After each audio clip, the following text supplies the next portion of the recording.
あれ、飛行機が飛んでますよ。飛行機。手作りの模型飛行機を飛ばす人たちもいました。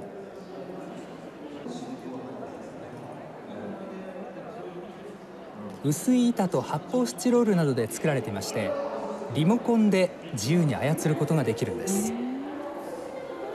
おお、戻ってきた。すごいですね、これ。ありがとうございます。ちょっと持たせてもらっていいですか。